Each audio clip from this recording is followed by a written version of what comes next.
SSC নিয়োগে OMR প্রকাশের নির্দেশ হাইকোর্টের। কি নির্দেশ দেওয়া হলো হাইকোর্টের তরফ থেকে, আরো ডিটেল জানাতে পারবে অর্ণব, রয়েছে আমার সঙ্গে। অর্ণব, বিচারপতি অমৃতা সিনহা নির্দেশ দিয়েছেন গতকালের সুপ্রিম কোর্টের পর্যবেক্ষণ এবং বাকি বিষয়গুলি জানার পর 2025 সালের এসএসসির যে 36,000 শিক্ষক পদে নিয়োগ প্রক্রিয়া, তার যাবতীয় ওএমআর অর্থাৎ নবম, দশম, একাদশ, দ্বাদশ প্রত্যেক ওএমআর সংখ্যাটা প্রায় 5.5 থেকে 6 লক্ষ এই ওএমআর প্রকাশ করতে হবে এবং 10 ডিসেম্বর মামলা পরবর্তী শুনানি তার মধ্যে যত দ্রুত সম্ভব ওএমআর কমিশনের ওয়েবসাইটে আপলোড করতে নির্দেশ দিয়েছেন বিচারপতি সিনহা। দ্বিতীয়, এই ক্ষেত্রে অভিযোগ ছিল মামলায় একাধিক অযোগ্য প্রার্থী অর্থাৎ 2016 সালের যারা প্যানেল মেয়াদ উত্তীর্ণ অবস্থায় চাকরি পেয়েছিলেন, যেমন নবম, দশমের ক্ষেত্রে এবং একাদশ, দ্বাদশ শ্রেণীর ক্ষেত্রে দুটো কাটাম মার্কস রয়েছে 27 নভেম্বর 2018 এবং 12 মার্চ 2019। এই সময়কালের পরে যে নিয়োগগুলি হয়েছে সেগুলি প্যানেল মেয়াদ উত্তীর্ণ। আইন অনুযায়ী এগুলি হচ্ছে কার্যত 10 তালিকা, অযোগ্যদের তালিকা, যা সুপ্রিম কোর্ট পর্যবেক্ষণ রাখে, কিন্তু সেই তালিকা আজ পর্যন্ত সঠিকভাবে প্রকাশ হয়নি। এক্ষেত্রে বিচারপতি নির্দেশ দিয়েছেন নবম, দশম এবং একাদশ, দ্বাদশের 2016 যারা চাকরি পেয়েছিলেন, পরে সুপ্রিম কোর্টের আদেশে চাকরি হারিয়েছিলেন, সেই চাকরি হারাদের মধ্যে কতজন রয়েছে প্যানেল মেয়াদ উত্তীর্ণ অবস্থায় চাকরি পেয়েছেন সেই তালিকাও প্রকাশ করতে হবে।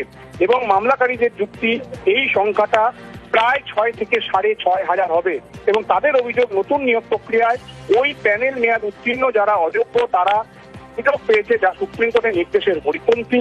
এই অবস্থায় সেই তালিকা অতি দ্রুত প্রকাশ করার নির্দেশ দিয়েছে কলকাতা হাইকোর্ট। এবং এই অর্থাৎ প্যানেল মেয়াদ উত্তীর্ণ 2016 থেকে যারা নির্বাচিত হয়েছিলেন বা চাকরিতে যোগ দিয়েছিলেন, সেই তালিকায় যদি কেউ পরীক্ষায় বসে থাকেন 2025 সালে, তাদের ভাগ্য কিন্তু কলকাতা হাইকোর্ট নির্ধারণ করবে, এমনটাও পরিষ্কারভাবে বিচারপতি সিনহা জানিয়ে দিয়েছেন। এক্ষেত্রে এসএসসি সিনিয়র অ্যাডভোকেট কল্যাণ বন্দ্যোপাধ্যায় বারবার এই সওয়াল করেন যে সুপ্রিম কোর্টের নির্দেশে চাকরি বাতিল হয়েছে, সেই সুপ্রিম কোর্টের আদেশেই তারা এই নিয়োগ প্রক্রিয়া চালাচ্ছেন। 31 ডিসেম্বরের মধ্যে 36,000 শিক্ষক শিক্ষিকা নিযুক্ত করার কাজ পুরো দমে চলছে, চূড়ান্ত পর্যায়ে চলছে। এই অবস্থায় যদি হাইকোর্ট এই ধরনের নির্দেশ দেয়, সেক্ষেত্রে ডিসেম্বরের মধ্যে এই নিয়োগ প্রক্রিয়া সম্পূর্ণ করা তাদের পক্ষে সম্ভব নয়। বিচারপতি অমৃতা সিনহার সাফ জবাব এসএসসির উদ্দেশ্যে, গোড়া থেকে এই নিয়োগ প্রক্রিয়াকে একেবারে স্বচ্ছ করতে হবে। তার জন্য যা যা করা প্রয়োজন আদালত মনে করছে সেই নির্দেশ জারি করছে। অর্থাৎ স্টেপ 1-এ যদি কোনো ভুল হয়ে থাকে এই 2025 নিয়োগ প্রক্রিয়ায় এবং সেটা তাড়াহুড়োর ব্যস্ততায় যদি 31 ডিসেম্বরের মধ্যে এরকম একটা অসম্পূর্ণ প্রক্রিয়াকে মধ্যে চাকরি দেওয়া হয়, তাহলে তার ভবিষ্যৎটা আরো খারাপ হবে, যেটা আদালত কখনই চায় না। কারণ পূর্বের অভিজ্ঞতা, অস্বচ্ছতা, অনিয়ম, দুর্নীতির অভিযোগ, কাজে সেই বিষয়গুলি কোনোরকম পুনরাবৃত্তি আদালত চায় না। তাই এক মেয়াদ উত্তীর্ণ সকল প্যানেল প্রকাশ, যাদের চাকরি পেয়েছে তাদের এই তালিকাটা প্রকাশ করতে হবে এবং 2025 সমস্ত ওএমআর প্রকাশ করতে হবে।